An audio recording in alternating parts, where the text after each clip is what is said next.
अस्सलामुअलैकुम, welcome to our channel. तो आज की इस वीडियो के अंदर हम फिजिक्स क्लास 9 के चैप्टर नंबर 7 के न्यूमेरिकल प्रॉब्लम्स को सॉल्व करेंगे। तो इससे पहले मैं एक वीडियो बना चुका हूं। उस वीडियो के अंदर जो है वो मैंने इस चैप्टर के न्यूमेरिकल नंबर 7.1 से लेके 7.6 तक के जो न्यूमेरिकल्स हैं वो मैं अपने पहली वीडियो के अंदर जो है वो सॉल्व करवा चुका हूँ। तो आज की इस वीडियो के अंदर हम इस चैप्टर के जो बाकी के 6 न्यूमेरिकल्स रह गए हैं वो सॉल्व करेंगे। यानी इस वीडियो के अंदर हम चैप्टर नंबर 7 के 7.7 न्यूमेरिकल से लेके 7.12 तक के जो न्यूमेरिकल्स हैं वो सॉल्व करेंगे। तो यहाँ पे मैं आपको इन न्यूमेरिकल को सॉल्व करने का बहुत ही आसान तरीका बताऊंगा। तो अगर आप न्यूमेरिकल प्रॉब्लम से घबराते हैं और आपको ये लगता है कि आप न्यूमेरिकल प्रॉब्लम्स कभी सॉल्व नहीं कर पाएंगे तो आप बिल्कुल गलत सोचते हैं। इंशाल्लाह मैं आपको ऐसा तरीका बताऊंगा कि ये तरीका आपको ज़िंदगी भर याद रहेगा और इसी तरीके की मदद से आप इस चैप्टर के तमाम न्यूमेरिकल जो है वो सॉल्व कर पाएंगे। तो आपने वीडियो को एंड तक देखना है ताकि आपको हर न्यूमेरिकल की जो है वो अच्छे तरीके के साथ समझ आ सके। तो चलिए वीडियो को स्टार्ट करते हैं। वेलकम बैक जी। तो आज की इस वीडियो के अंदर हम इस चैप्टर के न्यूमेरिकल नंबर 7.7 से लेकर 7.12 को सॉल्व करने की कोशिश करेंगे। तो यहाँ पे हमारे पास सबसे पहला जो न्यूमेरिकल है वो 7.7 आ जाता है। तो जिसकी स्टेटमेंट जो है वो यहाँ पे कुछ लिखी हुई है। तो यही स्टेटमेंट जो है वो मैंने अपने इस सोल्यूशन फाइल के अंदर भी लिखी हुई है। तो मैं यहाँ से आपको इसको पढ़ के दिखा देता हूँ कि uniform rectangular block of would जिसकी जो है वो 20 centimetre bye 7.5 centimetre bye 7.5 centimetre and a mass of 1000 gram stands on a horizontal surface with its longest edge vertical. Find the pressure exerted by the block on the surface and second part है जी density of the wood। तो ये हमारे पास जो है इस question की statement है। तो इसके अंदर हमें क्या क्या चीज़ें बता रखी हैं, यहाँ पे उसने हमें कुछ इन्फॉर्मेशन बता रखी है। सबसे पहले कि यहाँ पे जो हमारे पास ब्लॉक होगा वो हमारे पास रेक्टेंगुलर शेप का होगा। तो उसकी जो हमारे पास लेंथ, विड्थ और हाइट है वो भी हमें उसने बता रखी है कि उसकी जो लेंथ होगी वो हमारे पास 20 सेंटीमीटर होगी, उसकी विड्थ जो है वो 7.5 सेंटीमीटर होगी और उसकी जो हाइट होगी वो भी 7.5 सेंटीमीटर होगी। और जबकि उस वुडन ब्लॉक का जो मैस है वो हमारे पास 1000 ग्राम दे दिया गया है। अब यहाँ पे जो इम्पोर्टेंट बात है वो ये है कि वो कहता है कि इसको हमने एक हॉरिजॉन्टल सरफेस के ऊपर इस तरह रखना है कि इट्स लॉन्गेस्ट एज वर्टिकल, कि इसकी जो सबसे बड़ी लंबाई है वो आपकी वर्टिकल होनी चाहिए, यानी कि वो ऊपर को होनी चाहिए। लेट्स से कि ये हमारे पास एक फर्श है। तो यहाँ पे जो हमारे पास रेक्टेंगुलर बॉक्स होगा उसको हम इस तरह रखेंगे, ठीक है। तो ये हमारे पास जो रेक्टेंगुलर बॉक्स होगा ये हमारे पास हॉरिजॉन्टल सरफेस के ऊपर इस तरह रखेंगे। तो यहाँ पे इस हमारे पास जो ब्लॉक है, इस ब्लॉक की जो सबसे बड़ी लेंथ है वो हमारे पास कौन सी है जी? वो हमारे पास 3 लेंथ है, एक 7.5 है, दूसरी भी 7.5 है। तो सबसे बड़ी लेंथ हमारे पास कौन सी होगी? वो 20 सेंटीमीटर की होगी। तो इसका मतलब क्या हुआ कि यहाँ पे जो हमारे पास इसकी जो वर्टिकल हाइट होगी वो हमारे पास कितनी होगी? वो 20 सेंटीमीटर होगी। तो इसका मतलब क्या हुआ कि यहाँ पे जो इस रेक्टेंगुलर बॉक्स की जो सरफेस है जो कि इस हमारी हॉरिजॉन्टल सरफेस के साथ टच कर रही होगी वो कौन सी होगी? वो ये 7.5 बाय 7.5 सेंटीमीटर वाली होगी, ठीक है जी। अब यहाँ से उसने हमें मैथ्स भी बता दिया। अब हमने यहाँ पे फाइंड आउट क्या करना है? पहले पार्ट के अंदर हमने प्रेशर फाइंड करना है और दूसरे पार्ट के अंदर हमने यहाँ पे डेंसिटी ऑफ द वुड जो है वो फाइंड आउट करनी है। तो यहाँ पे हम सबसे पहले इसका जो गिवन डेटा है वो लिख लेते हैं कि हमारे पास सबसे पहले तो डायमेंशंस ऑफ वुडन ब्लॉक जो है वो दे दी गई हैं। तो इन डायमेंशन की मदद से हमने पहले भी एक न्यूमेरिकल कर रखा है।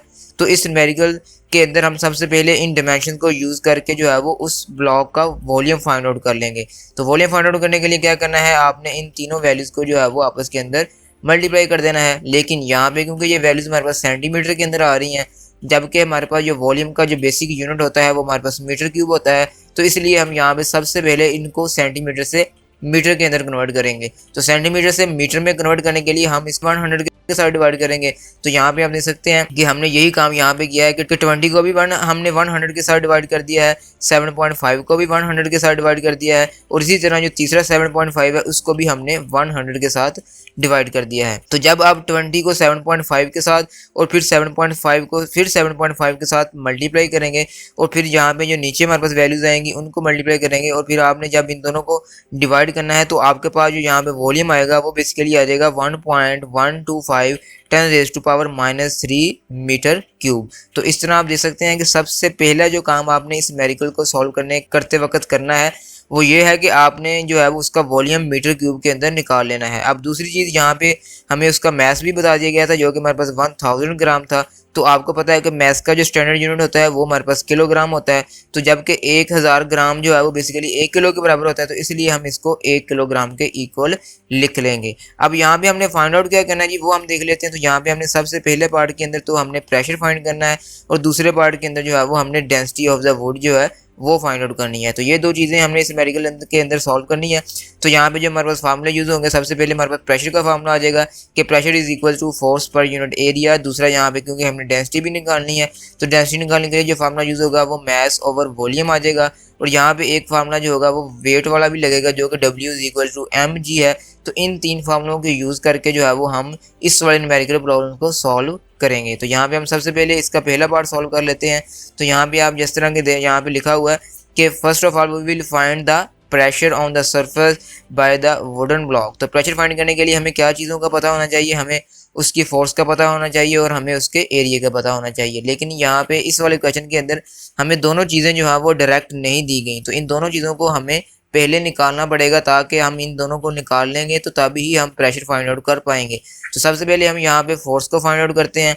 तो फोर्स हम किस तरह फाइंड करेंगे, तो आपको पता है कि वेट जो है वो बेसिकली हमारा फोर्स के इक्वल भी होता है। तो weight is equal to mg। अब मैस हमारे पास कितना था, वो 1 kg, और g की वैल्यू आपको पता है कि वो हमारे पास 10 होती है, जो कि हमारा ग्रेविटेशनल एक्सेलरेशन है। तो 1 को जब आप 10 के साथ मल्टीप्लाई करेंगे तो आपके पास जो आंसर आएगा वो 10 न्यूटन आ जाएगा। तो जो कि हमारे पास इस वुडन ब्लॉक का वेट होगा, जो कि डाउनवर्ड एक्ट कर रहा होगा। तो इस डाउनवर्ड एक्टिंग वेट को ही हम यहाँ पे जो ग्रेविटी की फोर्स होगी उसके इक्वल लिखेंगे, जो कि हमारे पास 10 न्यूटन निकल आता है। अब यहाँ पे प्रेशर फाइंड आउट करने के लिए जो दूसरी चीज़ हमें चाहिए थी, वो हमारे पास यहाँ पे उसका एरिया भी चाहिए था। तो एरिया हम किस तरह निकालेंगे, तो यहाँ पे हम लिखेंगे कि जो एरिया ऑफ ब्लॉक बेस, कि जैसे कि मैंने आपको पहले भी बताया कि यहाँ पे जो हमारे पास उसका जो बेस होगी, जो कि हमारे पास उस हॉरिजॉन्टल सरफेस के साथ टच कर रही होगी, वो बेसिकली 7.5 सेंटीमीटर वाली होगी। क्योंकि जो हमारे पास 20 सेंटीमीटर वाली लेंथ है वो तो हमारी ऊपर की तरफ है, यानी कि वो तो हवा के अंदर है, हाइट के अंदर है। जबकि जो 7/7 का जो हमारे पास बेस होगी, जो लेंथ होगी, वो उस हॉरिजॉन्टल सरफेस के साथ टच कर रही होगी। तो जो चीज़ सरफेस के साथ टच कर रही होगी वही उस सरफेस के ऊपर प्रेशर अप्लाई कर रही होगी, और उसका ही हम यहाँ पे वॉल्यूम कंसीडर करेंगे। तो इसलिए यहाँ पे जो एरिया ऑफ ब्लॉक बेस होगा वो 7.5 सेंटीमीटर होगा। तो यहाँ पे भी हमें सेंटीमीटर को मीटर में तब्दील करना होगा। तो आपने क्या करना है कि इन दोनों को जो है वो 1/100 के साथ डिवाइड कर देना है। तो जब आप इनको सॉल्व करेंगे तो आपके पास जो यहाँ पे एरिया की वैल्यू निकल के आएगी वो आ जाएगी 5.625 10⁻³ मीटर स्क्वायर। तो इस तरह आप देख सकते हैं कि यहाँ पे आपने सबसे पहले एरिया निकाल लिया है। तो अब क्योंकि हमारे पास एरिया भी निकल आया है और हमारे पास जो फोर्स की वैल्यू है वो भी हमने फाइंड आउट कर लिया है, तो अब हम इन दोनों की जगह पे यहाँ पे उनकी वैल्यू लगा देंगे। तो फोर्स की जगह पे 10 न्यूटन जो कि अभी हमने यहाँ पे ऊपर निकाला था, और यहाँ पे नीचे एरिया की वैल्यू लगा देंगे जो कि अभी हमने यहाँ पे फाइंड आउट किया है। तो जब आप इसको इसके ऊपर डिवाइड करेंगे तो आपके पास जो आंसर आएगा वो 1777.77 आ जाएगा। तो इसका मतलब क्या हुआ कि यहाँ पे उस वुडन ब्लॉक का जो प्रेशर होगा वो हमारे पास किसके इक्वल आ जाएगा जी, वो 1778 न्यूटन पर मीटर स्क्वायर के इक्वल आ जाएगा। तो यहाँ पे आपने याद रखना है कि प्रेशर का जो यूनिट होता है वो हमारे पास न्यूटन पर मीटर स्क्वायर होता है, क्योंकि हमारे पास फोर्स का यूनिट क्या होता है, फोर्स का यूनिट न्यूटन आ जाएगा। ओवर एरिया का यूनिट हमारे पास क्या है, वो हमारे पास मीटर स्क्वायर है। तो इसलिए जब हम इस मीटर स्क्वायर को ऊपर लेके जाएंगे तो वो बेसिकली क्या बन जाएगा, न्यूटन पर मीटर स्क्वायर। तो इस तरह यहाँ पे इसकी जो प्रेशर की वैल्यू निकलती है वो 1778 न्यूटन पर मीटर स्क्वायर निकल आती है। अब इसी तरह हम इसका जो सेकंड पार्ट है उसको सॉल्व कर लेते हैं। तो वो तो बहुत ही यहाँ पे इजी पार्ट है, क्योंकि उसके अंदर हमने सिर्फ और यहाँ पे डेंसिटी फाइंड आउट करनी है। तो डेंसिटी का फार्मूला हम पहले कई न्यूमेरिकल्स के अंदर यूज़ कर चुके हैं। तो density is equal to mass over volume. तो मैस की वैल्यू यहाँ पे कितनी दी गई है, वो हमारे पास 1 kg दी गई थी। और यहाँ पे वॉल्यूम की वैल्यू जो कि हमने सबसे पहले जो है वो यहाँ पे फाइंड आउट की थी, वो मैं आपको दिखा भी देता हूँ कि यहाँ पे आपने सबसे पहले जब इस न्यूमेरिकल को सॉल्व करना स्टार्ट किया था तो यहाँ पे आप देख सकते हैं कि हमने सबसे पहले जो वॉल्यूम की वैल्यू निकाली थी वो वैल्यू जो है वो अब हम यहाँ पे नीचे जाके यूज़ करेंगे जब हमने डेंसिटी फाइंड आउट करनी है। तो यहाँ पे वही वैल्यू हम इस वॉल्यूम की जगह पे लिख देंगे, जो कि 1.125 10⁻³ आ जाएगी। तो जब आप 1 को इस वाली वैल्यू के साथ डिवाइड करेंगे तो आपके पास जो आंसर आ जाएगा वो 888.88 आ जाएगा। तो इस तरह क्योंकि हमारे पास डेंसिटी का जो यूनिट होता है वो हमारे पास किलोग्राम पर मीटर क्यूब होता है, और यहाँ पे इसको अगर हम राउंड ऑफ करेंगे तो वो राउंड ऑफ करने के बाद 889 किलोग्राम पर मीटर क्यूब आ जाएगा। तो इस तरह यहाँ पे इस वुडन ब्लॉक की जो डेंसिटी होगी वो 889 किलोग्राम पर मीटर क्यूब के इक्वल आ जाएगी। तो इस तरह आपने इस वाले न्यूमेरिकल प्रॉब्लम को जो है वो सॉल्व कर लेना है। इसके बाद जो है वो हम इसका जो नेक्स्ट हमारे पास न्यूमेरिकल है उसको देख लेते हैं। तो हमारे पास 7.8 न्यूमेरिकल आ जाता है कि अ cube of glass 5 centimetre side and mass of 306 gram has a cavity inside it.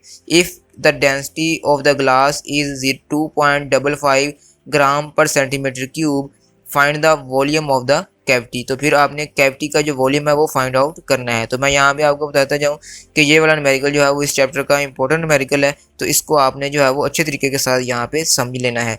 तो यहाँ पे हमें उसने क्या गिवन डेटा दे रखा है जी। सबसे पहले हम गिवन डेटा लिख लेते हैं कि हमारे पास एक क्यूब है जो कि ग्लास का बना हुआ है और उस क्यूब की जो एक साइड है वो हमारे पास कितनी है जी, वो 5 सेंटीमीटर की है। तो यहाँ पे हम लिख देंगे length of cube side x is equal to 5 centimetre और उस क्यूब का जो मैस है वो हमारे पास कितना दिया गया था, वो 306 ग्राम दिया गया था। तो यहाँ पे हम लिख देंगे मैस ऑफ क्यूब m जो कि हमारे पास 306 ग्राम आ जाएगा। तो अब हमें यहाँ पे सेंटीमीटर को भी मीटर में तब्दील करने की ज़रूरत नहीं है और ग्राम को भी किलोग्राम में तब्दील करने की ज़रूरत नहीं है। अगर आप कर भी लेंगे तो तब भी आपका आंसर आ जाएगा, लेकिन क्योंकि यहाँ पे आप देख सकते हैं कि हमारे पास जो डेंसिटी की वैल्यू है वो हमें ग्राम पर सेंटीमीटर क्यूब के अंदर दी गई है, तो इसलिए हमें इनको सेंटीमीटर या ग्राम को किलोग्राम में या सेंटीमीटर को मीटर में चेंज करने की ज़रूरत नहीं है, क्योंकि हम इनको डायरेक्ट इसी तरह जो है वो इस वाले न्यूमेरिकल के अंदर सॉल्व कर लेंगे। क्योंकि यहाँ पे जो इसका फाइनल आंसर निकलेगा वो भी हमारा सेंटीमीटर क्यूब के अंदर निकलेगा। तो इसलिए अगर हम मीटर क्यूब में चेंज कर भी लेंगे तो हमें एंड पे जाके दोबारा इसको सेंटीमीटर क्यूब में चेंज करना पड़ेगा। तो इस चीज़ से बचने के लिए मैंने इनको इनकी जो वैल्यू दी गई है उन्हीं यूनिट्स के अंदर मैंने इनको लिखा रहने दिया है। तो तीसरी चीज़ हमें यहाँ पे हमें उसने डेंसिटी भी बता दी थी कि डेंसिटी ऑफ ग्लास जो है वो 2.55 ग्राम पर सेंटीमीटर क्यूब के इक्वल होती है। तो यहाँ पे हमने फाइंड आउट क्या करना है जी, हमने यहाँ पे जो वॉल्यूम ऑफ द कैविटी है वो फाइंड आउट करना है। तो वॉल्यूम ऑफ द कैविटी जो है वो हमारे पास किसके इक्वल आ जाएगा, वो हमारा V के इक्वल आ जाएगा। तो यहाँ पे आपने याद रखना है कि जो वॉल्यूम ऑफ कैविटी होगा उसको हम कैपिटल V के साथ ज़ाहिर करेंगे। तो यहाँ पे इसका वॉल्यूम निकालने के लिए जो यहाँ पे फार्मूला यूज़ होगा वो अगेन वही डेंसिटी वाला फार्मूला यूज़ होगा कि density is equal to mass per unit volume. तो इसी फार्मूले को यूज़ करके हम यहाँ पे जो वॉल्यूम ऑफ कैविटी है वो भी फाइंड आउट कर लेंगे। तो इसको जो फाइंड आउट करने का तरीकाकार है वो आपको सबसे पहले मैं आपको समझा देता हूँ कि लेट्स से कि ये हमारे पास क्या है जी, ये हमारे पास एक क्यूब है। तो अगर इस क्यूब की आपको पता है कि हमारे पास सारी साइडें जो है वो क्या होती हैं, वो इक्वल होती हैं। लेट्स से मैं यहाँ पे इसका एक जो क्यूब है वो अगर मैं इसको ड्रा करूँ तो ये हमारे पास कुछ इस तरह से बन जाएगा कि यहाँ पे ये वाली इसकी जो हमारे पास 9 साइडें होती हैं वो 9 की 9 साइडें हमारी कुछ इस तरह से होंगी। क्योंकि इसकी जो तीनों साइडें बराबर होती हैं तो इसका मतलब ये वाली साइड, ये वाली साइड और ये जो हमारे पास हाइट है ये सारी की सारी क्या होगी, ये बराबर होंगी। अब वो कहता है कि ये वाला जो क्यूब है ना ये हमारे पास अंदर से खाली है, यानी कि कैविटी का मतलब क्या है कि ये अगर मैंने यहाँ पे ये जो बॉक्स ड्रा किया है ये हमारे पास खाली है, जबकि ये जो साइड वाली लेंथें हैं ये हमारे पास क्या है, ये हमने फिल कर रखी हैं। ठीक है, तो अब हमने जब इसका वॉल्यूम फाइंड आउट करना है ना तो इसको फाइंड आउट करने का तरीकाकार क्या है कि आपने सबसे पहले इसका जो सॉलिड वॉल्यूम है वो फाइंड आउट कर लेना है और उस सॉलिड वॉल्यूम में से फिर आपने इसका जो कैविटी का वॉल्यूम है वो फाइंड आउट कर लेना है। तो फिर आपके पास जो रिक्वायर्ड वॉल्यूम होगा वो यहाँ पे आ जाएगा। तो यानी कि इसके कहने का मतलब ये है कि यहाँ पे हम सबसे पहले सॉलिड वॉल्यूम निकालेंगे, फिर हम इसका जो हालो क्यूब होगा उसका वॉल्यूम निकालेंगे, तो फिर हम चेक कर लेंगे कि सॉलिड में से जब हम उसकी हालो शेप को निकालेंगे तो आपको पता चलेगा कि यहाँ पे उसका जो क्यूब का जो कैविटी का वॉल्यूम है वो हमारे पास कितना है। तो सबसे पहले अगर हम वॉल्यूम ऑफ सॉलिड क्यूब की बात करें जिसको हम V1 के साथ ज़ाहिर करेंगे तो वो बेसिकली आ जाएगा length multiply by width multiply by height. तो अब यहाँ पे क्योंकि क्यूब के अंदर तीनों साइडें बराबर होती हैं तो इसलिए यहाँ पे हम लिख देंगे x मल्टीप्लाई बाय x। तो x को जब 3 दफ़ा लिखेंगे तो यहाँ पे हम उसकी वैल्यू लगा देंगे। तो यहाँ पे x की जगह पे हम उसकी वैल्यू लगा देंगे जो कि हमारे पास 5/5/5 आ जाएगी। तो जब आप इन तीनों को मल्टीप्लाई करेंगे तो आपके पास जो बेसिकली सॉलिड क्यूब का जो वॉल्यूम आएगा वो हमारे पास 125 सेंटीमीटर क्यूब आ जाएगा। अब आपने एज इट इज़ इसी तरह जो है वो वॉल्यूम ऑफ हालो क्यूब जो है वो भी फाइंड आउट कर लेना है। तो उसको फाइंड आउट करने के लिए आपने क्या करना है कि आपने जो हमारे पास मैस और जो डेंसिटी दी गई है उनकी वैल्यूज़ को यूज़ करना है। तो यहाँ पे जो हमारे पास डेंसिटी का फार्मूला होगा वो हमारे पास क्या आ जाएगा, क्योंकि आपको पता है कि डेंसिटी हमारे पास किसके इक्वल थी, ये अभी हमने ऊपर लिखा है फार्मूला इसका कि m/v के इक्वल थी। तो अब हमने क्या करना है, हमने v निकालना है। तो v को हम इस डेंसिटी की जगह पे ले जाएंगे और डेंसिटी को v की जगह पे ले आएंगे। तो इसलिए यहाँ पे v2 जो है वो हमारे पास किसके इक्वल आ जाएगा, m/d के इक्वल आ जाएगा। तो यहाँ पे m की वैल्यू जो है वो हमें 306 दी गई थी और डेंसिटी की वैल्यू जो है वो हमारे पास 2.55 दी गई थी। तो इस तरह जब आप 306 को 2.55 के ऊपर डिवाइड करेंगे तो आपके पास जो आंसर आ जाएगा वो 120 सेंटीमीटर क्यूब आ जाएगा। तो इस तरह यहाँ पे आपने जो सॉलिड वॉल्यूम था वो भी फाइंड आउट कर लेना है और फिर आपने जो हॉलो क्यूब का वॉल्यूम है वो भी फाइंड आउट कर लेना है। तो जब आपने फाइनल इसमें जब इसका कैविटी का वॉल्यूम फाइंड आउट करना है तो सिंपल आपने क्या करना है कि आप लिखेंगे volume of cavity is equal to V, जो कि हमारे पास होगा V1 माइनस V2, यानी कि volume of solid cube minus volume of hollow cube. तो सॉलिड क्यूब का हमारे पास वॉल्यूम कितना आया था, वो 125 आया था, और जो हमारे पास हॉलो क्यूब था उसका आंसर हमारे पास 120 आया था। तो 125 में से जब आप 120 को माइनस करेंगे तो आपके पास जो आंसर आएगा वो 5 सेंटीमीटर क्यूब आ जाएगा। तो इस तरह आप देख सकते हैं कि यहाँ पे जो हॉलो कैविटी होगी, जो हमारे पास वॉल्यूम ऑफ कैविटी होगा वो हमारे पास 5 सेंटीमीटर क्यूब के इक्वल आ जाएगा। तो इस तरह आप देख सकते हैं कि कितनी आसानी के साथ जो है वो हम यहाँ पे इसका जो वॉल्यूम ऑफ कैविटी है वो फाइंड आउट कर सकते हैं। इसी तरह हम यहाँ पे इसका जो नेक्स्ट न्यूमेरिकल है उसको देख लेते हैं। तो हमारे पास नेक्स्ट न्यूमेरिकल आ जाता है 7.9, जिसकी स्टेटमेंट हमारे पास कुछ इस तरह से आ जी कि an object has wait 80 Newton in air, its weight is found to be 11.4 Newton when immersed in water. Calculate its density. Can you guess the material of the object? तो इस वाले न्यूमेरिकल के अंदर उसने हमें जो है वो एक ऑब्जेक्ट दे रखा है, उस ऑब्जेक्ट का जो वजन है, जो वेट है, वो हमारे पास 18 न्यूटन है अगर वो एयर के अंदर होता है। जबकि अगर हम उस ऑब्जेक्ट को पानी के अंदर इमर्स कर देते हैं, यानी कि उसके अंदर अगर हम उसको डिप कर देते हैं, तो उसका जो वज़न होता है वो 11.4 न्यूटन हो जाता है। यानी कि अगर कोई चीज़ हो आपके पास जिसका वज़न जो है वो आपके पास 18 न्यूटन हो, तो अगर आप उसको पानी में डिप करेंगे तो उसका जो वज़न होगा वो 11.4 न्यूटन हो जाएगा। तो अब आपने ये बताना है कि जब आपने उसको पानी में डिप कर दिया तो उसकी डेंसिटी क्या होगी। तो जो वहाँ से डेंसिटी की वैल्यू निकलेगी, वहाँ से आपने ये भी बताना है कि ये वाला जो मटीरियल है वो किस किस्म का है, यानी कि ये हमारा जो ऑब्जेक्ट है ये किस मटेरियल का बना हुआ है। तो यहाँ पे ये वाला न्यूमेरिकल जो है ये बेसिकली आपका डेंसिटी ऑफ ऑब्जेक्ट वाला जो आर्टिकल है आपके चैप्टर नंबर 7 के अंदर उसमें से आया है। तो जहाँ पे हम सबसे पहले इसका गिवन डेटा लिख लेते हैं। तो weight of the object in air जो है वो हमारे पास W1 होता है। तो इसको हमारे पास कितनी वैल्यू दे दी गई है, वो 18 न्यूटन दे दी गई है। तो आपने जो है वो जब भी इस तरह का न्यूमेरिकल प्रॉब्लम सॉल्व करना है तो आपने याद रखना है कि जो weight of object in air होगा वो हमेशा आपने W1 के साथ ज़ाहिर करना है। इसी तरह जो weight of object in water होगा उसको हम W2 के साथ ज़ाहिर करेंगे, जो कि यहाँ पे हमारे पास 11.4 न्यूटन दे दिया गया है।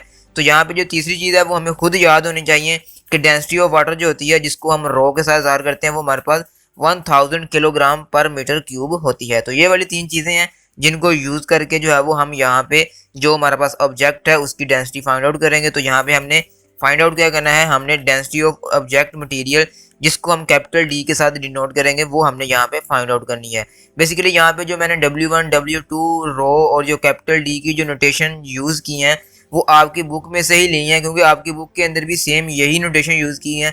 तो आप लोगों को कन्फ्यूजन से बचाने के लिए कि आप लोगों को कोई कन्फ्यूजन ना हो, मैंने भी एग्जैक्टली वही नोटेशन यूज़ की है जो कि आपकी बुक के अंदर यूज़ हुई है। तो यहाँ पे इसको सॉल्व करने के लिए जो यहाँ पे फार्मूला लगेगा वो हम यहाँ पे सबसे पहले देख लेते हैं कि हमारे पास जो फार्मूला होगा वो आ जाएगा D is equals to W1 over W2 minus W1 multiply by rho. तो यहाँ पे हम इसकी जब कैलकुलेशन देखेंगे तो सबसे पहले तो आपने वही वाला फार्मूला जो है वो सेम एज इट इज दोबारा लिख लेना है। फिर यहाँ पे हमारे पास W1 की वैल्यू लगा देंगे जो कि हमारे पास 18 न्यूटन दे दी गई थी, यानी कि ऑब्जेक्ट वेट इन एयर। के बाद हमारे पास क्या आ जाएगा, ये बेसिकली W1 माइनस W2 होगा। तो यहाँ पे भी आपने करेक्शन कर लेनी है कि ये बेसिकली W1 माइनस W2 होगा। तो इस फार्मूले को यूज़ करके हमने यहाँ पे जो है वो इसकी डेंसिटी ऑफ ऑब्जेक्ट जो है वो फाइंड आउट कर लेनी है। तो यहाँ पे W1 की वैल्यू हमारे पास कितनी आई थी, वो 18 न्यूटन दे दी गई थी। तो वही वैल्यू हम नीचे भी लगा देंगे W1 की जगह पे। और W2 की वैल्यू हमारे पास कितनी दे दी गई थी, वो हमारे पास 11.4 दे दी गई थी। तो सबसे पहले आपने क्या करना है कि इस 18 को जो है वो आपने इस 1000 के साथ मल्टीप्लाई कर देना है। तो जब आप इसको इसके साथ मल्टीप्लाई करेंगे तो आपके पास 18000 आ जाएगा। और जब आप 18 में से 11.4 को माइनस करेंगे तो आपके पास 6.6 आ जाएगा। तो अब आपने क्या करना है कि आपने इस 18000 को इस 6.6 के ऊपर क्या करना है, डिवाइड कर देना है। तो जैसे ही आप इसको इसके ऊपर डिवाइड करेंगे तो आपके पास जो कैपिटल D यानी कि जो डेंसिटी ऑफ ऑब्जेक्ट होगी वो आपके पास निकल आएगी 2727.27। तो अगर हम इसको इसके यूनिट के साथ लिखेंगे तो वो बेसिकली आपके पास आ जाएगी density is equals to 2727 kilogram per metre cube. तो इस तरह आप देख सकते हैं कि हमारे पास अगर कोई ऑब्जेक्ट जो है उसका अगर हमें वेट दे दिया जाए एयर के अंदर और फिर हम अगर उस ऑब्जेक्ट को किसी पानी के अंदर इमर्स करें तो उसका वेट जो चेंज होगा तो उसकी वजह से उसकी डेंसिटी भी चेंज होगी। तो वो जो डेंसिटी होगी वो हमने यहाँ पे देखा कि किस तरह हम फाइंड आउट कर सकते हैं। तो यहाँ पे हमारे पास जो डेंसिटी की वैल्यू निकली है वो बेसिकली हमारे पास 2727 किलोग्राम पर मीटर क्यूब निकली है। तो यहाँ पे आपने राइट साइड के ऊपर आपके पास टेबल आ रहा होगा, तो आपने क्या करना है कि इस टेबल में से आपने चेक करना है कि यहाँ पे किस मटेरियल की जो डेंसिटी है वो इसके करीब करीब है। तो यहाँ पे मैंने लिख भी दिया है कि from the table it is clear that the density of aluminium material is about 2700 kilogram per metre cube. कि इस टेबल के अंदर आप देख सकते हैं कि जो हमारे पास एल्यूमिनियम की डेंसिटी होती है वो तकरीबन 2700 के करीब करीब होती है, जबकि जो हमारा आंसर आया है वो भी तकरीबन 2700 के करीब ही है। तो इसलिए यहाँ पे हम कहेंगे कि ये जो हमारे पास ऑब्जेक्ट है इसका जो मटेरियल है वो बेसिकली यहाँ पे एल्यूमिनियम है। तो इस तरह यहाँ पे हमने दोनों चीज़ों का उसको बता दिया कि हमने उसकी डेंसिटी भी बता दी कि वो हमारे पास जो है वो 2727 किलोग्राम पर मीटर क्यूब निकलती है। तो यहाँ पे हमने ये भी बता दिया कि ऐसा मटेरियल जिसकी डेंसिटी इतनी होती है वो बेसिकली हमारा एल्यूमिनियम होता है। तो इस तरह आपने इस वाले न्यूमेरिकल प्रॉब्लम को जो है वो सॉल्व कर लेना है। उसके बाद जो है हमारे पास इसका न्यूमेरिकल नंबर 7.10 आ जाता है। तो यहाँ पे हमारे पास वो कहता है जी कि a solid block of wood of density 0.6 gram per centimetre cube, weight 3.06 newton in air, determine volume of the block. And second part आ जाता है जी कि the volume of the block immersed when freely in an liquid of density 0.9 gram per centimetre cube. तो यहाँ से उसने हमें क्या किया जी कि हमें एक सॉलिड ब्लॉक ऑफ वुड, यानी कि उसका जो मटेरियल है वो हमारे पास कौन सा है, वो वुड मटेरियल का बना हुआ है। तो इसलिए उसकी जो डेंसिटी है वो हमें बता दी है कि वो 0.6 ग्राम पर सेंटीमीटर क्यूब है, और उसका जो वेट है वो हमारे पास 3.06 न्यूटन इन एयर है। तो सबसे पहले तो आपने पहले पार्ट के अंदर तो सिंपल आपने उसका एयर के अंदर ही उसका वॉल्यूम फाइंड करना है उस ब्लॉक का जो कि वुड का बना हुआ है। जबकि सेकंड पार्ट के अंदर वो कहता है कि अगर हम उसको एक ऐसे लिक्विड के अंदर इमर्स कर दें, उसके अंदर डिप कर दें जिसकी डेंसिटी जो है वो हमारे पास 0.9 ग्राम पर सेंटीमीटर क्यूब हो, तो तब आप बताएं कि उसका वॉल्यूम जो होगा वो कितना होगा। यानी कि जब आप उसको पानी के अंदर डिप कर देंगे तो तब उसके वॉल्यूम के अंदर कितनी चेंजिंग आएगी या वो कितना होगा। तो यहाँ पे हम सबसे पहले इसका गिवन डेटा लिख लेते हैं कि density of solid wooden block जो होगा, जिसको अभी हमने कैपिटल डी के साथ डिनोट किया था, तो वो हमें यहाँ पे दे दी गई है जो कि 0.6 ग्राम पर सेंटीमीटर क्यूब है। जबकि weight of the block in air जो कि हमारे पास कैपिटल डब्ल्यू होगा वो हमें दे दिया गया है 3.06 न्यूटन। और यहाँ पे हमें डेंसिटी ऑफ लिक्विड जिसको हम रो के साथ ज़ाहिर करेंगे वो हमारे पास दे दी गई है 0.9 ग्राम पर सेंटीमीटर क्यूब। लेकिन यहाँ पे ये जो हमारे पास डेंसिटी दी गई है ये ग्राम पर सेंटीमीटर क्यूब में दी गई है, तो इसको आपने सबसे पहले किलोग्राम पर सेंटीमीटर क्यूब के अंदर चेंज कर लेना है। इसको चेंज करने की क्या ज़रूरत है, ये जब हम जाके आगे जाके वॉल्यूम फाइंड आउट करेंगे तो बेसिकली वहाँ पे हमें इस डेंसिटी की वैल्यू की ज़रूरत पड़ेगी, तो वहाँ पे हमें किलोग्राम में लिखनी पड़ेगी। तो इसलिए यहाँ पे आपको पता है कि 1 किलो के अंदर हमारे पास 1000 ग्राम होते हैं, तो इसलिए आपने सिंपल 0.9 को 1000 के साथ मल्टीप्लाई कर देना है ताकि ये डेंसिटी जो है ये हमारी किलोग्राम पर सेंटीमीटर क्यूब के अंदर आ सके। तो 0.9 को जब आप 1000 के साथ मल्टीप्लाई करेंगे तो बेसिकली इस लिक्विड की जो डेंसिटी होगी वो 900 ग्राम पर सेंटीमीटर क्यूब बन जाएगी। तो ये वाली कन्वर्जन भी आपने यहाँ पे इस वाले न्यूमेरिकल के अंदर लाजमी करनी है। उसके बाद यहाँ पे हमने फाइंड आउट क्या करना है, हमने volume of the block find out करना है जो कि हमारा पास V1 होगा जो कि एयर के अंदर होगा, और जबकि volume of the block when immersed in liquid वो हमारे पास V2 होगा कि जब हम उस ब्लॉक को पानी के अंदर इमर्स कर देंगे, डिप कर देंगे, तो तब उसका जो वॉल्यूम होगा वो कितना होगा। यानी कि एक तो हमने पानी से बाहर जब होगा तब उसका वॉल्यूम निकालना है, और दूसरा तब जब वो पानी के अंदर डिप हो जाएगा। तो इन दोनों सूरत हाल के अंदर हमने यहाँ पे उसका वुडन ब्लॉक का वॉल्यूम फाइंड आउट करना है। तो यहाँ पे जो फार्मूला यूज़ होगा सबसे पहले हम वो वाला फार्मूला देख लेते हैं। तो सिंपल यहाँ पे जब हम इसका वॉल्यूम फाइंड आउट करेंगे जब वो एयर के अंदर होगा, तो सिंपल हमारा जो डेंसिटी वाला फार्मूला है यानी कि density is equal to mass per unit volume, simple वही फार्मूला हम यूज़ करके वहाँ पे उसका वॉल्यूम फाइंड आउट कर लेंगे। लेकिन जो यहाँ पे दूसरा फार्मूला यूज़ होगा वो हमारे पास अप थ्रस्ट फोर्स का होगा कि जब आप किसी भी चीज़ को पानी के अंदर डिप करते हैं तो पानी क्या करता है कि उस ऑब्जेक्ट के ऊपर, उस जिस्म के ऊपर की तरफ एक फोर्स लगाता है। तो वो जो फोर्स होती है वो बेसिकली अप थ्रस्ट फोर्स होती है। तो जब हम किसी चीज़ को पानी के अंदर डिप करते हैं तो उसका जो वॉल्यूम तब हमने फाइंड करना होता है, तो उसको फाइंड आउट करने के लिए हम यहाँ पे अप थ्रस्ट वाला फार्मूला यूज़ करेंगे। तो यानी यहाँ पे हम दो फार्मूला यूज़ करेंगे, दोनों में हमने वॉल्यूम फाइंड आउट करना है। लेकिन जब हमारा ब्लॉक एयर के अंदर होगा तो सिंपल डेंसिटी वाला फार्मूला यूज़ होगा, लेकिन जब वो पानी के अंदर इमर्स हो जाएगा तो तब वहाँ पे हम अप थ्रस्ट फोर्स वाला फार्मूला जो है वो यूज़ करेंगे। तो यहाँ पे हम सबसे पहले इसके पहले पार्ट की कैलकुलेशन कर लेते हैं। तो यहाँ पे आपने simple density is equal to mass per unit volume तो यहाँ पे हमें वॉल्यूम फाइंड आउट करना है। तो वॉल्यूम फाइंड आउट करने के लिए हमें यहाँ पे आपको डेंसिटी का भी पता होना चाहिए और हमें यहाँ पे उसके मास का भी पता होना चाहिए। तो ये दोनों चीजें होंगी तो तब ही आप यहाँ से जो वॉल्यूम है वो फाइंड आउट कर सकेंगे। तो अब हमें यहाँ पे डेंसिटी तो उसने हमें दे रखी है, लेकिन हमारे पास जो मास है वो हमें नहीं बताया गया, हमें वहाँ पे वेट दे दिया गया था, जो कि आपको पता है कि हमने गिवन डेटा के अंदर लिखा था कि वो हमारे पास कितना था जी, वो 3.06 न्यूटन था। यानी कि हमें वेट दे दिया गया है, लेकिन जब आपने वॉल्यूम फाइंड आउट करना है तो वॉल्यूम के लिए तो हमें मास की जरूरत होती है। तो इसका मतलब क्या हुआ कि आपने इस वेट को सबसे पहले मास के अंदर कन्वर्ट करना है, ताकि आप इस वाले मास को यहाँ पे वॉल्यूम वाले फार्मूले के अंदर यूज कर पाएं। तो यहाँ पे आपने सबसे पहले W=mg यानी कि वेट वाला फार्मूला लगाएंगे, ताकि हम इसके थ्रू यहाँ से मास जो है वो फाइंड आउट कर सकें।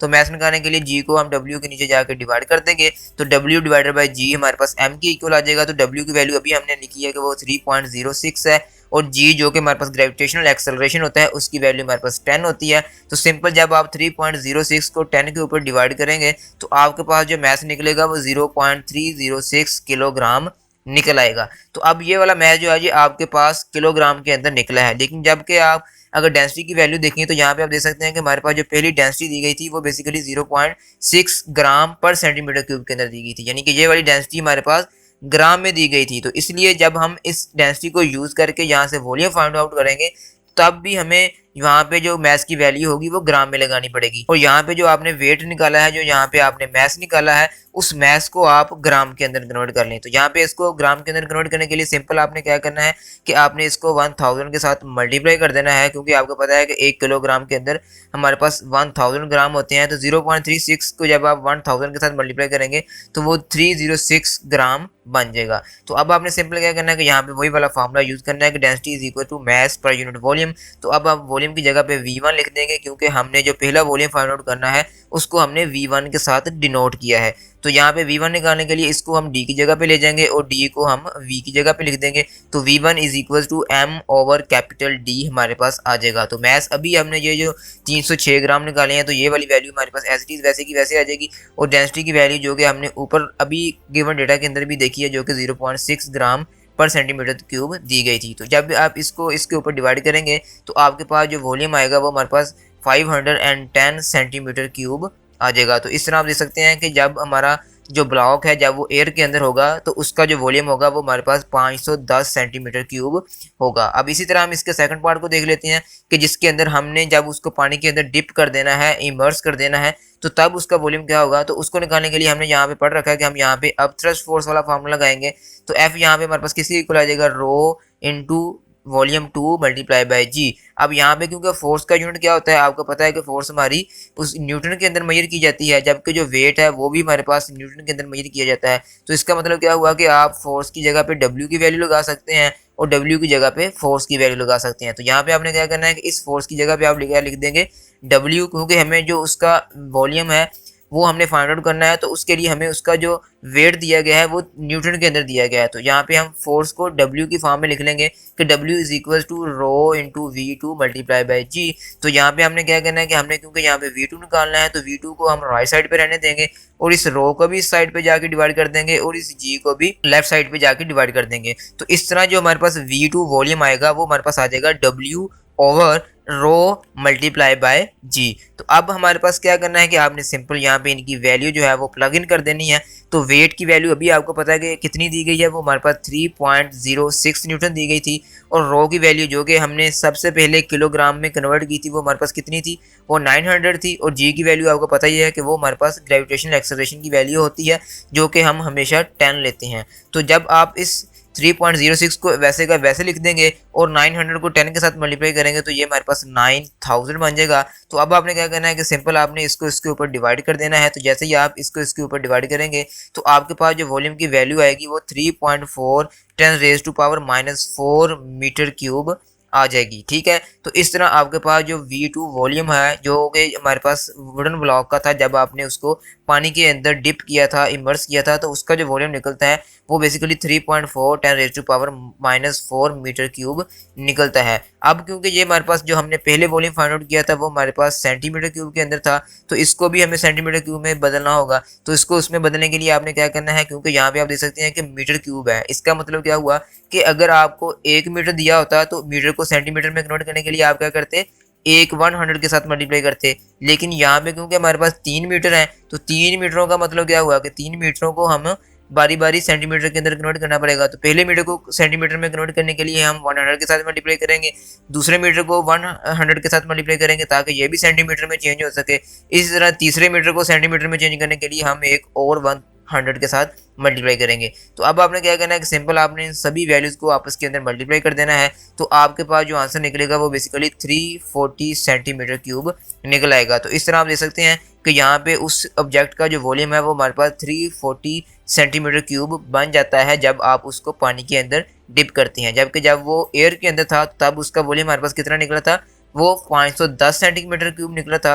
लेकिन जब आपने उसको पानी के अंदर डिप कर दिया तो उसके ऊपर अपथ्रस्ट फोर्स लगी, उसकी वजह से उसका जो वॉल्यूम डिस्प्लेस हुआ है वो बेसिकली हमारे पास 340 सेंटीमीटर क्यूब बन गया है। तो इस तरह आपने इस वाले न्यूमेरिकल प्रॉब्लम को जो है वो सॉल्व कर लेना है। उसके बाद हमारे पास इसका न्यूमेरिकल नंबर 7.11 आ जाता है जी, जो कि हमारे पास इस चैप्टर का सबसे इंपॉर्टेंट न्यूमेरिकल है और आपने इस न्यूमेरिकल को अच्छे तरीके से समझना है क्योंकि ये हमारे पास जो हाइड्रोलिक प्रेस है ये उसके कंसेप्ट के रिलेटेड है। तो यहाँ पे वो कहता है जी कि the diameter of the piston of hydraulic press is 30 centimetre, how much force is required to lift a car of weight 20,000 newton on its piston if the diameter of the piston of the pump is 3 centimetre. तो यहाँ पे हमें आपको पता है कि जो हमारे पास हाइड्रोलिक प्रेस होता है उसकी जो डायग्राम होती है, अगर हम उसको यहाँ पे ड्रा करें तो वो बेसिकली कुछ इस तरह से होती है कि यहाँ पे हमारे पास एक लार्जर पिस्टन लगा होता है और यहाँ पे एक हमारे पास स्मॉलर पिस्टन लगा होता है। तो यहाँ पे हमने करना क्या होता है कि हमने इस स्मॉलर पिस्टन के ऊपर एक फोर्स लगानी होती है और उस फोर्स की मदद से हमने ये जो हमारे पास लार्जर पिस्टन है इसके ऊपर जो भी ऑब्जेक्ट पड़ा होता है उसको हमने ऊपर की तरफ उठाना होता है। यानी कि अगर ये हमारे पास F फोर्स है तो यहाँ पे भी हमारे पास F फोर्स लग रही होगी, लेकिन यहाँ पे दोनों की फोर्स की वैल्यू डिफरेंट होगी। लेकिन यहाँ पे जो प्रेशर बन रहा होगा और जो यहाँ पे प्रेशर बन रहा होगा उसकी वैल्यू जो है वो हमेशा सेम रहेंगी, वो कभी भी चेंज नहीं होंगी। तो जो हमारे पास स्मॉलर पिस्टन होता है उसका जो एरिया है वो हम स्मॉल ए के साथ ज़ाहिर करते हैं और जो हमारे पास बड़ा पिस्टन होता है उसका जो एरिया होता है वो हम बड़े ए यानी कि कैपिटल ए के साथ ज़ाहिर करते हैं। ठीक है, तो ये हमारे पास उसका कुछ सिनेरियो है। तो यहाँ पे जो फोर्स लगेगी वो हमारे पास F2 फोर्स होगी और जो हमारे पास स्मॉल पिस्टन के ऊपर फोर्स लगेगी वो हमारे पास F1 फोर्स होगी। तो यहाँ पे उसने हमें कुछ डेटा बता रखा है, हमने इस डेटा को यूज़ करके जो है वो यहाँ पे जो हमारे पास लार्जर पिस्टन के ऊपर जो फोर्स लग रही है उसके लिए आज से चेक करना है कि हमें कितनी फोर्स जो है वो छोटे पिस्टन के ऊपर लगानी पड़ेगी। जबकि यहाँ पे उसने जो हमें डेटा दिया है उसके मुताबिक जो हमारे पास छोटा पिस्टन है उसकी जो हमारे पास डायमीटर है वो हमारे पास 3 सेंटीमीटर है। तो यहाँ पे हम लिख देंगे कि जो हमारे पास small diameter of the small piston है वो हमारे पास D है जो कि हमारे पास 3 सेंटीमीटर के इक्वल है। तो सेंटीमीटर को मीटर में कन्वर्ट करने के लिए क्या करेंगे, आप 3 को 100 के साथ डिवाइड करेंगे तो वो हमारे पास 0.03 मीटर बन जाएगा। इसी तरह जो हमारे पास कैपिटल जो हमारे पास पिस्टन है, जो हमारे पास बड़ा पिस्टन है उसका भी हमें यहाँ पे डायमीटर दे दिया गया है। तो उसका डायमीटर जो है हमारे पास कैपिटल D है, तो वो हमारे पास 30 सेंटीमीटर क्यूब दिया गया था। तो इस 30 सेंटीमीटर को भी आपने मीटर में चेंज कर लेना है। तो मीटर में चेंज करने के लिए आपने इसको 100 के साथ डिवाइड कर देना है। तो इस तरह आपका जो आंसर हो जाएगा वो 0.3 मीटर निकल आएगा। यानी कि कहने का मतलब क्या है कि यहाँ पे हमें उसने छोटे पिस्टन और बड़े पिस्टन दोनों का जो है वो डायमीटर बता रखा है। आपने इन डायमीटर की मदद से सबसे पहले इनके एरिया जो है वो फाइंड आउट करने हैं, क्योंकि जो हमारे पास हाइड्रोलिक प्रेस होता है उसके मुताबिक यहाँ पे दोनों में प्रेशर सेम हो, तो इन दोनों को हम आपस में इक्वल रख के इक्वेट करेंगे और वहाँ से हम F1 की वैल्यू फाइंड आउट करेंगे। तो हमें वेट ऑफ द कार जो है वो भी दे रखा है जो कि हमारे पास F2 होगा, जिसको हमने ऊपर की तरफ लिफ्ट करना है। तो वो हमारे पास कितना है जी, वो हमारे पास 20,000 न्यूटन दे दिया गया है। अब आपने फाइंड आउट क्या करना है कि हमने required force to lift the car जो कि हमारे पास F1 होगी, जो कि हमारे पास छोटे पिस्टन के ऊपर लग रही होगी, वो हमने फाइंड आउट करनी है कि हमें छोटे पिस्टन के ऊपर कितनी फोर्स लगानी पड़ेगी कि हम 20,000 न्यूटन की कार को ऊपर की तरफ उठा सकें। तो ये हमारा क्वेश्चन है। तो इसको हम सॉल्व करने के लिए यहाँ पे इक्वेशन लगाएंगे, वो बड़ी सिंपल सी इक्वेशन है जी। वो हमारे पास आ जाती है कि F2/A यानी कि हमारे पास वही जो हमारे पास यानी कि लार्जर पिस्टन के ऊपर जो हमारे पास प्रेशर लग रहा है वो इक्वल होगा जो हमारे पास स्मॉलर पिस्टन के ऊपर प्रेशर लग रहा है। क्योंकि आपको पता है कि प्रेशर का जो फार्मूला होता है वो हमने इससे पहले न्यूमेरिकल के अंदर भी लगा चुके हैं कि प्रेशर बेसिकली होती है फोर्स पर यूनिट एरिया। तो यहाँ पे जो हमारे पास P2 प्रेशर लग रहा होगा यानी कि जो हमारे पास लार्जर पिस्टन के ऊपर, और यहाँ पे जो हमारे पास P1 प्रेशर लग रहा होगा यानी कि स्मॉलर पिस्टन के ऊपर, वो दोनों क्या होंगे, इक्वल होंगे। तो इसलिए हमने उन दोनों को इक्वल करके उनके जो फार्मूले हैं वो यहाँ पे लगा रखे हैं। तो इसी तरह ये हमारे पास इक्वेशन बन जाती है। अब यहाँ पे अगर आप देखें तो इसकी कैलकुलेशन के अंदर, तो यहाँ पे आप देख सकते हैं कि हमें कैपिटल A चाहिए और हमें स्मॉल a चाहिए, तब ही हम इस वाले फार्मूले को यूज़ करके यहाँ से जो F1 है वो फाइंड आउट कर सकते हैं। तो F1 निकालने के लिए आपको क्या करना पड़ेगा, आपको सबसे पहले इन दोनों एरियाज को फाइंड आउट करना पड़ेगा। तो सबसे पहले हम cross sectional area of large piston जो कि हमारे पास कैपिटल A होगा उसको फाइंड आउट कर लेते हैं। तो यहाँ पे आपने याद रखना है कि एरिया जो हम फाइंड आउट करेंगे उसको फाइंड आउट करने का जो फार्मूला होगा वो बेसिकली एरिया ऑफ सर्कल होगा, क्योंकि हमारे पास जो पिस्टन है उसकी शेप हमारे पास बेसिकली एक सर्कल शेप के होता है। तो इसलिए यहाँ पे जो हमारे पास फार्मूला लगेगा एरिया ऑफ सर्कल का इक्वल होगा। तो एरिया ऑफ सर्कल आपको पता ही है कि वो हमारे पास किसके इक्वल होता है, वो आपने कई दफ़ा पहले भी पढ़ रखा है कि वो बेसिकली हमारे पास पाई आर स्क्वायर के इक्वल होता है। लेकिन यहाँ पे क्योंकि हमें उसने रेडियस नहीं दे रखा, हमें उसने डायमीटर दे रखा है, तो आपको पता है कि जो डायमीटर होता है वो बेसिकली क्या होता है, वो हमारे पास जब हम इस डायमीटर को 2 के ऊपर डिवाइड करते हैं तो बेसिकली वो हमारे पास आर के इक्वल होता है। तो इसी तरह हमने इस आर की वैल्यू को यहाँ पे प्लग इन किया है, जिसके नतीजे में हमारे पास ये वाला फार्मूला बना है। यानी कि ये वाला फार्मूला आपने पहले भी काफ़ी पढ़ रखा है, ये हमारे पास कोई नया फार्मूला नहीं है, इसलिए मैंने आपको यहाँ पे बता भी दिया है कि ये हमारे पास कौन सा फार्मूला है। ठीक है जी, तो यहाँ पे पाई डी स्क्वायर ओवर 4 आ जाएगा, क्योंकि हमारे पास जो कैपिटल पिस्टन था, जो बड़ा पिस्टन था, उसका डायमीटर हमने कैपिटल डी के साथ लिखा था। तो पाई की वैल्यू हमारे पास 3.1415 एज इट इज़ वैसे की आ जाएगी, और जो हमारे पास कैपिटल डी की वैल्यू थी वो हमारे पास 0.3 थी, तो उसका स्क्वायर आ जाएगा, और नीचे 4 हमारा एज इट इज़ वैसे का वैसे आ जाएगा। तो इन दोनों को जब आप आपस के अंदर मल्टीप्लाई करेंगे तो आपके पास जो आंसर आएगा वो बेसिकली आ जाएगा 0.282735, और नीचे 4 जो है वो एज इट इज़ वैसे का वैसे आ गया। तो अब आपने क्या करना है कि अब आपने ऊपर वाली वैल्यू को नीचे वाली वैल्यू के साथ डिवाइड कर देना है। तो जैसे ही आप इसके साथ डिवाइड करेंगे तो आपके पास जो लार्जर पिस्टन का एरिया होगा वो आ जाएगा 0.0706 मीटर स्क्वायर। तो इस तरह आपने जो है वो देख सकते हैं कि सबसे पहले आपने जो हमारे पास लार्जर पिस्टन था उसका एरिया फाइंड आउट कर लिया है। अब सेम इसी तरह आपने इसी फार्मूले को यूज़ करके जो स्मॉलर पिस्टन है उसका एरिया निकाल लेना है। तो स्मॉलर पिस्टन का एरिया हमारे पास कैपिटल स्मॉल ए के इक्वल होगा, जो कि हमारे पास पाई डी स्क्वायर ओवर 4 के इक्वल होगा। तो यहाँ पे हमें स्मॉल डी की वैल्यू जो है वो 0.03 दे दी गई है, और पाई की वैल्यू फिर हमारे पास वही एज इट इज़ 3.1415 आ गई है, और नीचे हमारे पास 4 एज इट इज़ वैसे का वैसे आ गया। तो अब आपने क्या करना है कि आपने ऊपर वाली वैल्यू यानी कि 0.03 का जो है वो स्क्वायर लेना है, और स्क्वायर लेने के बाद जो भी वैल्यू आएगी उसको आपने 3.14 के साथ मल्टीप्लाई करना है। तो इसको मल्टीप्लाई करने के बाद आपके पास जो आंसर निकलता है वो 2.82735 10⁻³ निकलता है। तो इसको आपने फिर 4 के ऊपर डिवाइड कर देना है। तो इस तरह आपके पास जो स्मॉलर पिस्टन का एरिया है वो आपके पास निकल आता है, जो कि हमारे पास 7.068 10⁻⁻4 मीटर स्क्वायर बनता है। तो अब हमारे पास जो दो चीज़ें हमें चाहिए थी वो दोनों हमने जो है वो 1 बाय 1 फाइंड आउट कर ली हैं, क्योंकि हमें कैपिटल ए चाहिए था और हमें स्मॉल ए चाहिए था।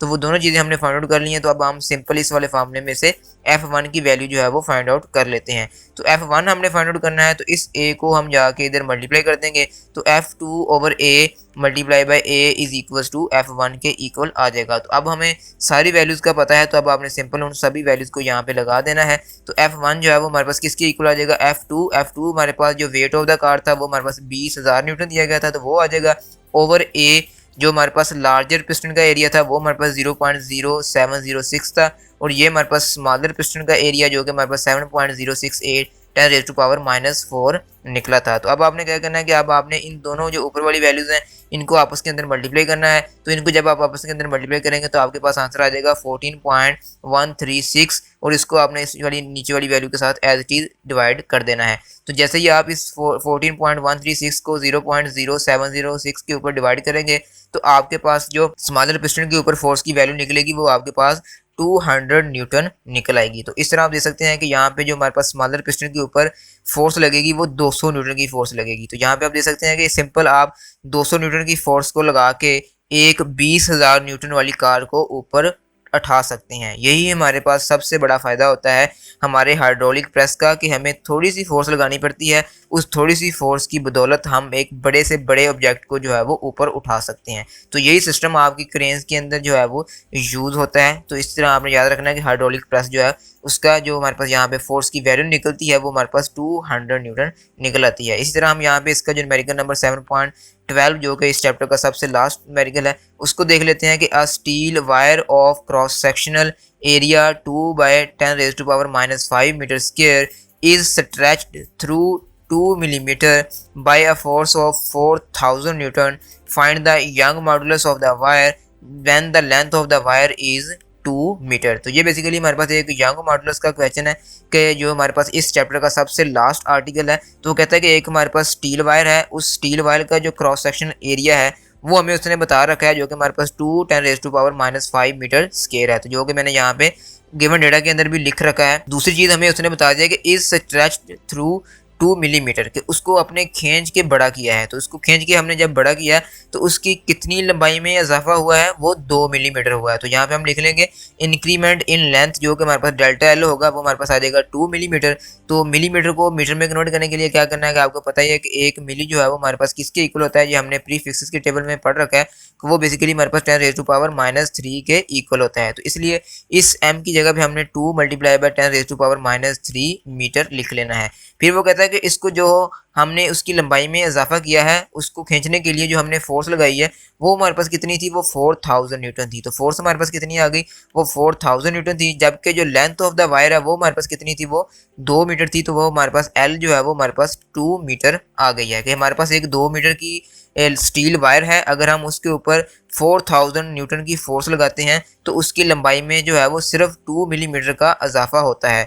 तो आप ये बताएं कि उसका जो स्टील वायर है उसका जो यंग मॉडुलस है वो कितना होगा। तो बेसिकली हमने यहाँ पे जो यंग मॉडुलस है वो फाइंड आउट करना है। तो इसको फाइंड आउट करने के लिए जो यहाँ पे फार्मूला होंगे वो हम देख लेते हैं। तो यंग मॉडुलस बेसिकली आपके पास होता है स्ट्रेस ओवर स्ट्रेन के इक्वल। तो अब हमें स्ट्रेस का निकालने का भी फार्मूला का पता होना चाहिए और हमें स्ट्रेन के फार्मूले का भी पता होना चाहिए।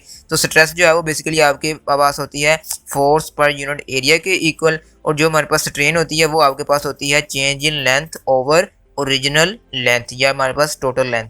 तो यहाँ पे हम इन दोनों को बारी बारी फाइंड आउट करेंगे और फिर हम उसकी मदद से यहाँ पे यंग मॉडुलस फाइंड आउट कर लेते हैं। तो अब हम इसकी कैलकुलेशन की तरफ चले जाते हैं। तो हमारे पास सिंपल है, हमने स्ट्रेस वाला फार्मूला जो है वो यहाँ पे अप्लाई करना है कि स्ट्रेस जो है वो हमारे पास किसकी इक्वल थी, वो फोर्स पर यूनिट एरिया के इक्वल थी। तो फोर्स हमें कितनी लगानी पड़ी थी, वो 4000 न्यूटन लगानी पड़ी थी। और उस स्टील वायर का जो क्रॉस सेक्शनल एरिया था वो हमारे पास कितना था, वो 2×10⁻⁵ था। तो जब आप 4000 को इसके ऊपर डिवाइड करेंगे तो आपके पास जो स्ट्रेस की वैल्यू होगी वो कुछ इस तरह से आ जाएगी। अब आपने क्या करना है कि अब आपने सिमिलरली इसी तरह स्ट्रेन की वैल्यू निकाल लेनी है। तो स्ट्रेन का फार्मूला हमारे पास क्या था कि change in length over original length. तो हमारे पास कितनी लेंथ चेंज हुई थी जो कि अभी हमने मीटर के अंदर फाइंड आउट की थी, वो हमारे पास आ गई थी 2×10⁻³ और नीचे हमारे पास उसको हम जो हमारे पास उसकी जो ओरिजिनल लेंथ थी जो हमारे पास 2 मीटर दी गई थी उसके साथ हमने उसको डिवाइड कर देना है। तो ये 2 इस 2 के साथ डिवाइड हो जाएगा। तो इस तरह यहाँ पे जो स्ट्रेन की वैल्यू आ जाएगी वो 1×10⁻³ आ जाएगी। तो अब आपने क्या निकालना है, अब आपने यंग मॉडुलस निकालना है। तो अब आपके पास स्ट्रेस की वैल्यू भी आ गई है, अब आपके पास स्ट्रेन की वैल्यू भी आ गई है। तो अब आपने इन दोनों वैल्यूज को यहाँ पे उनकी जगह पे लिख के यहाँ पे उसका यंग मॉडुलस फाइंड आउट कर लेना है। तो स्ट्रेस की जगह पे हम स्ट्रेस की वैल्यू लगा देंगे, स्ट्रेन की जगह पे हम स्ट्रेन की वैल्यू लगा देंगे। तो जब आप इसको इसके ऊपर डिवाइड करेंगे तो आपके पास जो यंग मॉडुलस का आंसर आएगा वो बेसिकली आ जाएगा 2×10⁻11 न्यूटन पर मीटर स्क्वायर। तो यहाँ पे आपने ये भी याद रखना है कि हमारे पास जो यंग मॉडुलस का यूनिट होता है वो बेसिकली न्यूटन पर मीटर स्क्वायर के इक्वल होता है। तो इस तरह आप देख सकते हैं कि कितनी आसानी के साथ जो है वो आपने सिंपल इस वाले फार्मूले को यूज़ करके आपने किसी भी स्टील वायर का जो यंग मॉडुलस है वो फाइंड आउट कर लेना है। तो यहाँ पे इस तरह इस चैप्टर के जो हमारे पास 12 न्यूमेरिकल हैं वो कंप्लीट हो जाते हैं। तो मैं उम्मीद करता हूँ जी कि आपको हर न्यूमेरिकल की जो है वो अच्छे तरीके के साथ समझ आ चुकी होगी। तो अगर आपको ये वीडियो अच्छी लगी है तो वीडियो को लाइक और शेयर जरूर कीजिएगा और इसे जितना हो सकता है अपने दोस्तों और क्लास फेलोज के साथ भी शेयर करें ताकि उनको भी जो है वो इस आसान न्यूमेरिकल के जो तरीका है उसका पता चल सके। तो अगर आप हमारे चैनल पर नए आए हैं तो हमारे चैनल को ज़रूर सब्सक्राइब करते जाएँ और साथ लगे बेल आइकन को भी प्रेस कर लें ताकि मज़ीद आने वाली वीडियोज़ का भी आपको नोटिफिकेशन मिल सके। इसके अलावा अगर आपने अभी तक इस चैप्टर की जो पहले 6 न्यूमेरिकल्स हैं उनके रिलेटेड अभी तक अगर आपने वीडियो नहीं देखी तो इस तरह आपकी स्क्रीन के राइट साइड के ऊपर एक लिंक आ रहा होगा, आप उस लिंक के ऊपर क्लिक करके हमारी वो वाली वीडियो भी देख सकते हैं जिसके अंदर मैंने इस चैप्टर के जो पहले 6 न्यूमेरिकल हैं उनको भी सॉल्व करवा रखा है। तो इसके अलावा आपको एक और इंपॉर्टेंट अनाउंसमेंट जो है वो देता जाऊँ कि अगर आपने किसी भी चैप्टर के जो है वो न्यूमेरिकल अगर आप देखना चाहते हैं तो आप हमारे चैनल के ऊपर विजिट कर सकते हैं। इसके अलावा आपको डिस्क्रिप्शन के अंदर सभी चैप्टर्स के जो न्यूमेरिकल्स के रिलेटेड वीडियोस हैं उन सभी के वीडियोस के जो लिंक्स हैं वो आपको डिस्क्रिप्शन के अंदर मिल जाएंगे। तो एक दफ़ा आपने डिस्क्रिप्शन को ज़रूर चेक कर लेना है, वहाँ पे आपको हर चैप्टर के न्यूमेरिकल के रिलेटेड वीडियो का लिंक मिल जाएगा। तो आप सभी चैप्टर के जो न्यूमेरिकल की वीडियोस हैं वो 1 बाय 1 दे सकते हैं। तो इस तरह आपके जो चैप्टर 9 से लेकर आपके जो चैप्टर 1 तक के न्यूमेरिकल हैं उनके आपके सारे कंसेप्ट जो है वो क्लियर हो जाएंगे और इंशाल्लाह आप पेपर के अंदर अच्छे नंबर हासिल कर पाएंगे। तो इंशाल्लाह मिलते हैं जी फिर नेक्स्ट वीडियो के अंदर, जिसके अंदर मैं आपको नेक्स्ट चैप्टर के जो न्यूमेरिकल प्रॉब्लम्स हैं उनको सॉल्व कराऊंगा। तो